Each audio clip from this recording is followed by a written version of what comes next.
Hey guys, SJ Auto here. I want to show you what I'm doing. So, alternator had problems. Here's some pictures. You can see that the old alternator, the B positive cable, or rather nut, broke off when I was trying to take it off. It was all charred up. That's why I was deciding to take it off, because it was all burnt up like that.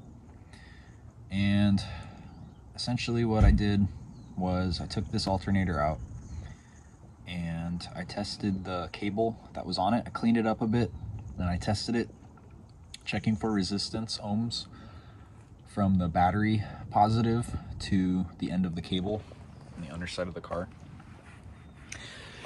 And I got below 0.05 ohms. It was like 0.01 or 0.01 to 0.03 or something like that. And then I tested from that same cable to the starter, and that tested around the same. So my cables are good, I would say. I think it was just the voltage regulator or a diode or something in the alternator itself causing it to get really hot like that. It's possible it was my fan, because this takes like 20 amps. I think it's like 18.5 amps. And that alternator only puts out 110 amps. So it's very possible that this is my issue right here, is the electronic fan. I will have to get back to you and let you guys know if that ends up being a problem. And if it is, you'll see another video. How I would fix that is I would just get a higher output alternator and probably return that one. So what I'm going to do is I'm going to put it all back together and run it for 20 minutes, and I'm going to check the temperature in the B positive cable there and see how hot it's getting compared to the rest of the engine. If it's as hot as the rest of the engine, I won't be worried about it. But if it's drawing too much amperage and getting really hot, I'll know, because it'll be fucking hot. It'll be super hot. So that's my thought process for that. And what else am I doing? I'm running a shorter belt. I suggest, if you're getting rid of your hydraulic fan and you need a new alternator, while the alternator is out, you have access to the bolts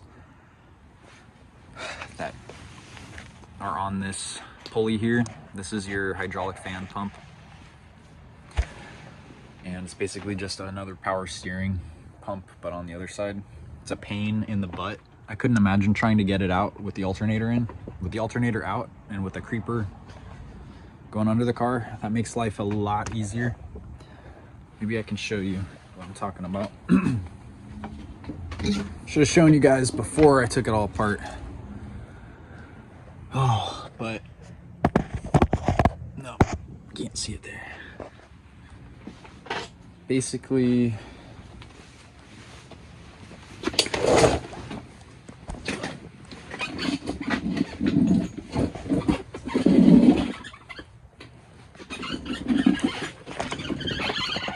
okay, here we are.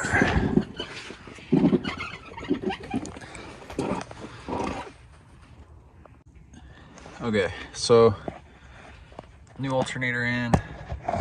Make sure you dielectric grease on the B positive right there.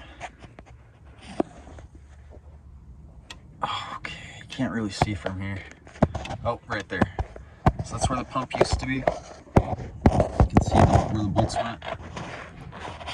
People keep saying there's 3 bolts holding it. There's 4. One of the bolts is, see, there's 2 holes for bolts right there, and there's 2 holes on the top up there.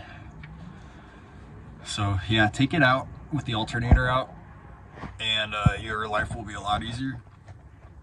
Basically, for that top right bolt hole up there, the bolt is going to be covered by a flare. Your hydraulic line. Don't spill this stuff on the ground like I am.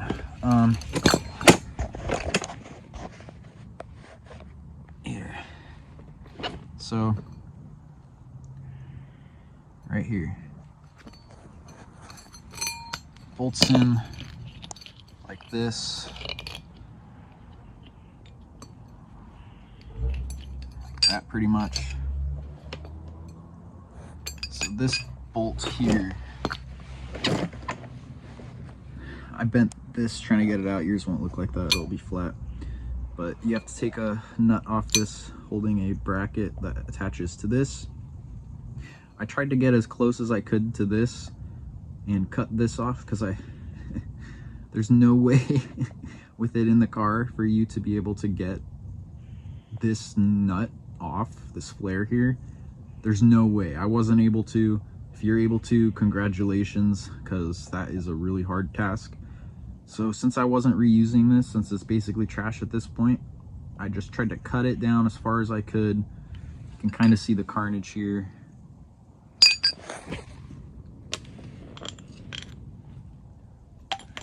Had to cut it in bits and pieces, and I still wasn't able to get this bolt out, and I actually started rounding it. So what I opted to do instead was I noticed that the bolts were actually smooth up until it got into the engine.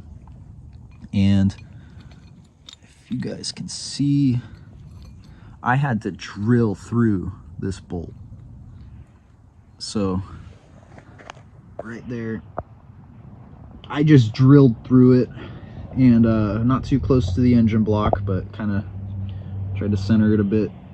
Started going a little bit too far left, so I had to make another hole and drill the rest of it, and finally it fell out.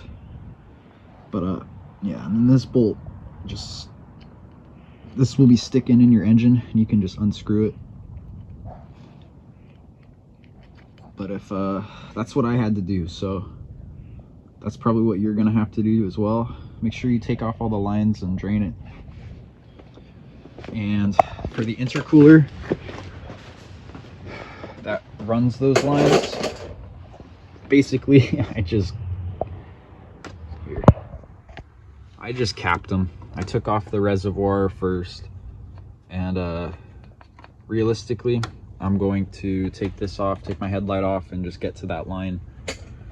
If you follow it, it goes into an intercooler on its own circuit. It also has a transmission cooler that goes through it, but it's a different circuit, so you don't have to worry about messing it up by destroying these lines. So I just capped them off. Let's see, where's the other one at? Right there, you can see it. That thing right there.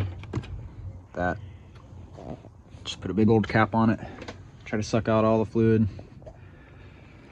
Okay. That's where I'm at there. Now, because you got rid of the pulley, you're gonna have to run a shorter belt. Here's the dimensions for the new one I'm getting. Right there. That's the belt I'm gonna run. Just waiting to pick it up from Napa. So I'll show you guys that when it's all put back together. Another thing to note is I've seen people get away with just putting the ribbed part of this belt up here on top of this. What I'm going to do is get a flanged, like this one down here. This one has a flange on it, you see the lip? I have ordered another idler pulley with a flange. I'm going to replace this with a flanged pulley, and then the belt will run on top of it. It'll still be the ribbed part hitting it, but at least there'll be a flange to keep it from coming off. You route it pretty much the same. I'll show you that when it's all hooked up. Ideally, you change your tensioner out while you're here and your water pump because the belt's off. I ain't going to do that. I'm saving that for another weekend. Another thing to note is when you disconnect your hydraulic fan pump motor, there will be a connection, or an electrical connection. You can see it floating. If you leave that unplugged, it'll cause a check engine light, possibly. I haven't verified and tested that yet, but I'm not going to risk it. What I'm going to do is, you can see I've just RTV'd a cap onto this ceiling. I'm just going to plug this in and zip tie it somewhere out of the way, and hopefully this will fool the computer into thinking that there's still a solenoid even though it's not hooked into anything. We'll see how that works, and I'll let you guys know. But yeah, stay tuned. All right guys, so I just wanted to show you what I've been doing. I don't know if you can hear me. I replaced some coolant lines, so I'm just bleeding the coolant right now.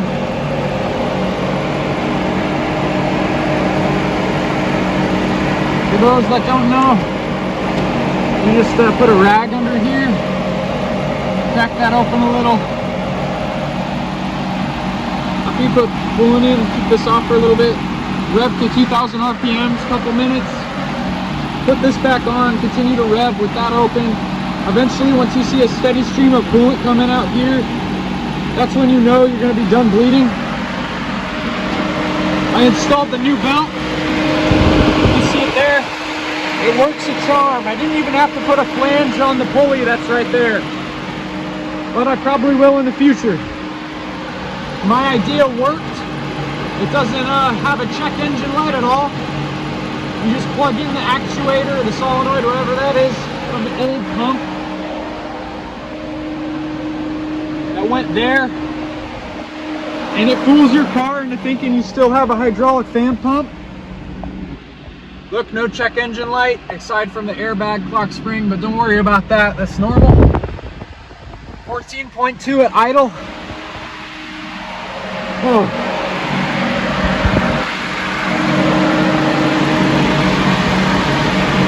Yeah, that's how she goes. All good.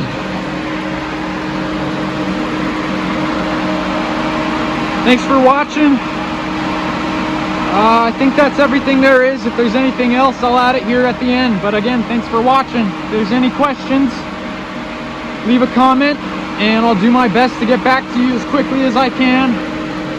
And I'll keep you posted on how she's running. Thanks.